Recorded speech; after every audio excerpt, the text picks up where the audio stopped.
வணக்கம். தேசம் செய்திகளுக்காக நான் உங்கள் ரேவதி குடால. சுங்கை சிப்போட் சுங்கை குருடா தோட்ட ஸ்ரீ மகா மாரியம்மன் ஆலய கும்பாபிஷேகம் திரளான பக்தர்கள் கலந்து கொண்டனர். சுங்கை சிப்போட் மக்களுக்கு அருள் பாலித்துக் கொண்டிருக்கும் நூற்றாண்டை கடந்த சுங்கை சிப்போட் தேசிய நிலநிதி கூட்டுறவு சங்கத்திற்கு சொந்தமான சுங்கை குருடா தோட்ட ஸ்ரீ மகா மாரியம்மன் ஆலய கும்பாபிஷேகம் பிப்ரவரி 22ஆம் நாள் மிக விமரிசையாக நடைபெற்றது. காலை 9 மணி அளவில் ராஜகோபுர விமான கலசங்களுக்கு இதர தெய்வங்களின் கோபுர கலசங்களுக்கும் மந்திர பாராயணம் மோத புனித நீர் ஊற்றப்பட்டு பக்தர்களுக்கு தெளிக்கப்பட்டது.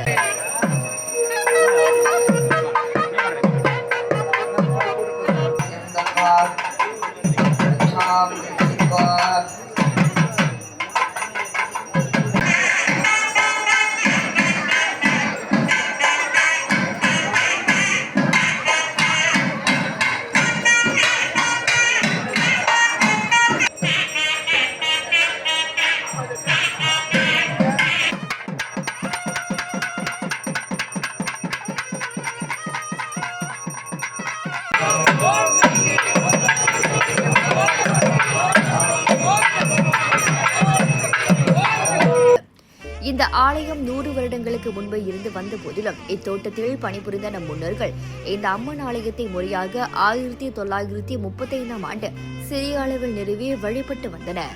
கால ஓட்டத்தில் தேசிய நிலநிதி கூட்டுறவு சங்க நிர்வாகம் பொருளாதார ரீதியில் வளர்ச்சி கண்ட போது அதன் தலைவர் தான்ஸ்ரீ KR சோமசுந்தர முயற்சியில் ஆலயம் கட்டம் உயர்ந்தது.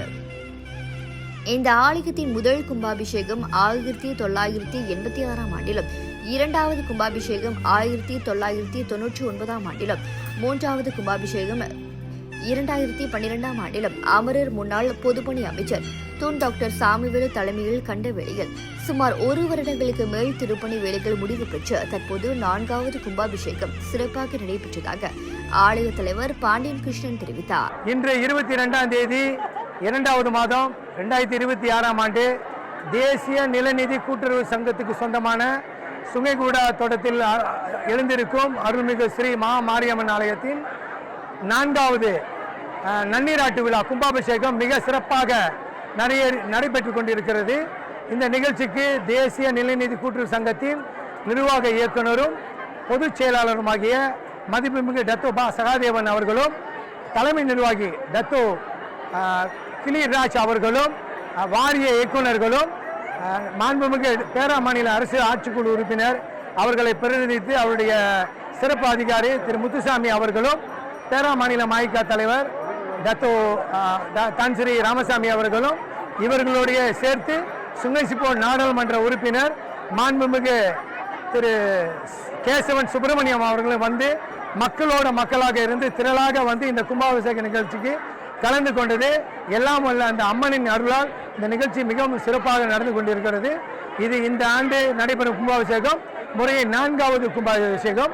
முதல் கும்பாபிஷேகம் 1986ஆம் ஆண்டு அப்போது மத்திய அமைச்சரும் சுங்கை சிப்போட் நாடாளுமன்ற உறுப்பினராக இருந்த டத்தோ ஸ்ரீ சாமிவேலு அவர்களுடைய தலைமையில் முதல் கும்பாபிஷேகம். 2வது கும்பாபிஷேகம் 1999ஆம் ஆண்டும் அவருடைய டத்தோ ஸ்ரீ சாமிவேலு தலைமையிலே நடைபெற்றதை நினைவு கூறுகின்றேன். அதைத் தொடர்ந்து 2012ஆம் ஆண்டு 3வது கும்பாபிஷேகம் நடைபெற்று இப்போது 2026ஆம் ஆண்டு 4வது கும்பாபிஷேகம் மிக சிறப்பாக நடைபெற்றுக் கொண்டிருக்கிறது.